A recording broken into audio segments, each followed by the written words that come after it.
More love to thee, O Christ, more love to thee. Hear thou the prayer I make on bended knee. This is my earnest plea. More love, O Christ, to thee. More love to thee, more love to thee. That's from the hymn More Love to Thee, O Christ, by Elizabeth Prentiss, who I had never read before. I had maybe heard the hymn once or twice, but I'd never read Elizabeth Prentiss until I picked up this, which is just a short biography by Sharon James, which is what we're going to be reviewing today. This is just a 216-page book, 241 with the endnotes, index, and other resources that I will talk about a little later on. If you're new to this channel, let me introduce myself. My name is Davis, and here on this channel I mostly just review Reformed Christian books. So if that sounds like something you're interested in, I'd love to have you join us by subscribing down below. And if you've been following for a little while, links to our donation page where you can donate one time or monthly. Thank you so much for your support. Normally with biographies, I don't give too much information about the person the biography is about, for obvious reasons. But I do always give just a little brief overview, and so I'll go ahead and do that now. Elizabeth Prentiss was born on 1818, and she died on 1878.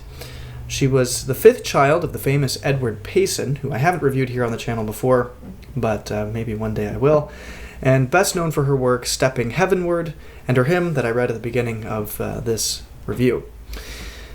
She grew up under Puritan influence with a hint of evangelicalism as well. And from a very early age, she showed her strong intellect, and at the age of 16 was regularly publishing poems and stories in a magazine. And in 1838, she opened a school, and in 1845, she married George Prentiss. And the Prentisses had 6 children, only 4 of whom survived infancy. From an early age, Prentiss understood pain and suffering to be a means of God preparing his children for great work and service for him on this earth. And this belief is what helped her get through so many trials later in her life that this book touches on. Elizabeth Prentiss was an author, poet, teacher, wife and mother, and a strong woman of prayer. Let's go ahead and dive into the book review proper. This is such a sweet book. So many emotions are had during this book. And when you're reading it, you will be happy, you will be sad, you will laugh, you will cry. It is a touching, touching story. But as I mentioned earlier, this was my first impression of Prentiss, and I was very much inspired by her life story, her poetry, and her imagination. Sharon James does a really great job incorporating all of these things that are very much Elizabeth Prentiss into the biography. This biography, as Sharon says in her preface, on page 14, if I can get there, there it is. This is not an academic biography. Rather, its purpose is to be an introduction to Prentiss's life and to encourage readers to explore her own writings further. And so, as I was just mentioning, this is like a very easy biography, very simple to pick up and read with no backstory on Prentiss whatsoever, which I find very helpful, especially since I didn't have any backstory on her. I only knew her from someone who used to follow the channel several years ago now, and she used to talk about Prentiss all the time in her comments. You should read Prentiss, you should read Prentiss, and I never did. And then last year I went to the Banner of Truth in Pennsylvania and picked up this volume here, and yeah, so glad that I did. And now I'm finally come full circle. Very early follower of Petra Publications, and now I'm reviewing her recommendation. And this biography also includes 15 illustrations. Most of them are illustrations of the area she grew up in, where she lived later in life, etc. So a lot of landscapes, less portraits and things like that. And I found this biography to be very inspiring in terms of Prentiss's home life, her willingness to serve her family, and her love for prayer and sanctification. And it gave me a stronger desires that were already there, but it helped kindle that fire to raise my family with regular prayer, scripture reading, and, of course, singing. And as Sharon James says on page 5, Elizabeth grew up in an atmosphere of deep and genuine piety. 3 times a day, the family prayed together, and it seemed that Dr. Payson ensured that these times were not tedious to the children. He believed strongly that it was not just formal teaching that mattered in the spiritual development of children. The daily demeanor of the children's parents mattered even more, whether they were kind, patient, and generous, or impatient, harsh, and critical. And again, on page 11. Most of all, she relied on her God, with whom she communed often in prayer. In the last Bible study Elizabeth gave just before her death, she looked back to these early years. Accustom yourself to turn all your wants, cares, and trials into prayer, she said. If anything troubled or annoyed my mother, she went straight to the spare room, no matter how cold the weather, and the children knew it was to pray. I shall never forget its influence over me.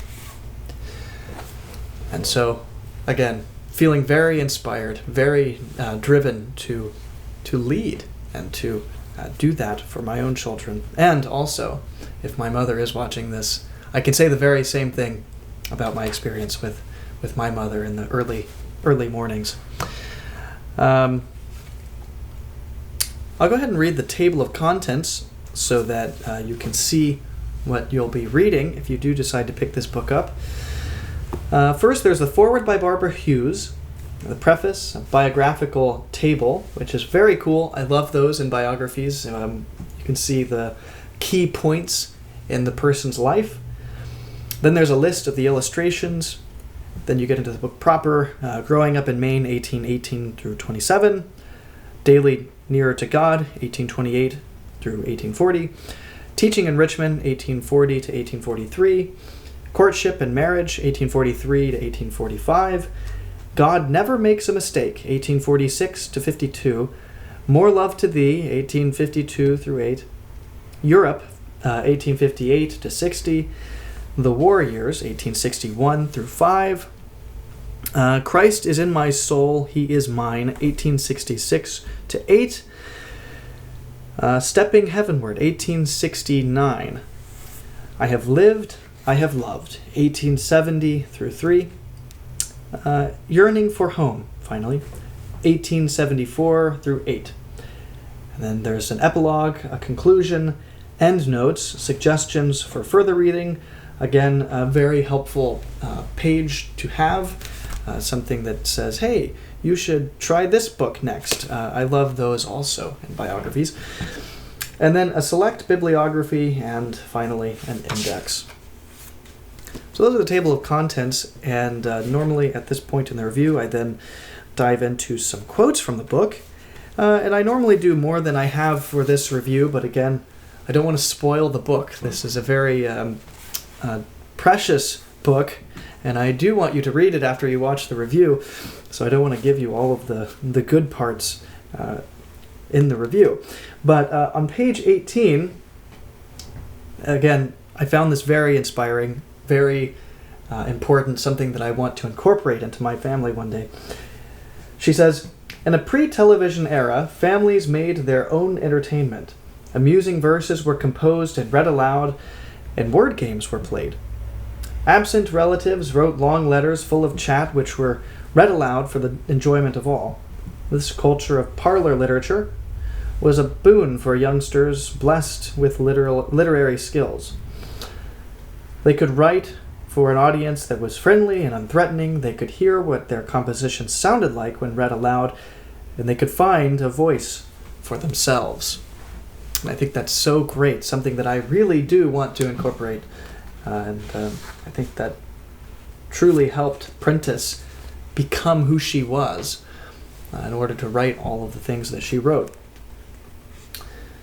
On page 33, it talks about her desire to be with Christ, to commune with him. It says, although she did not have her own room, she contrived to find quiet corners where she could study her Bible.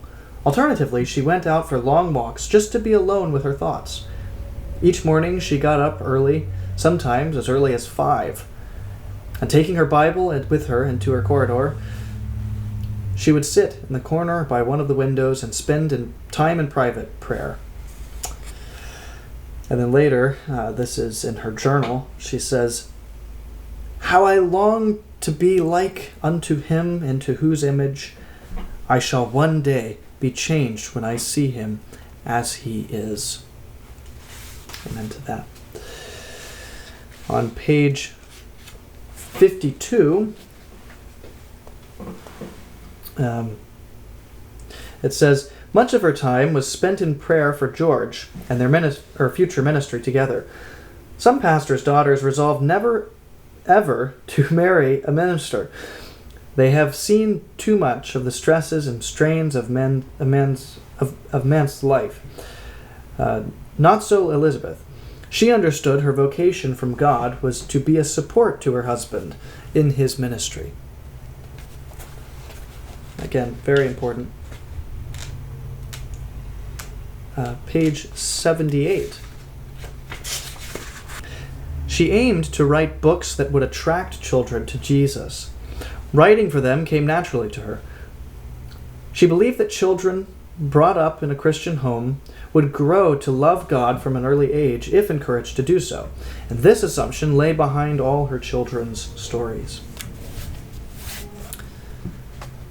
Page 129.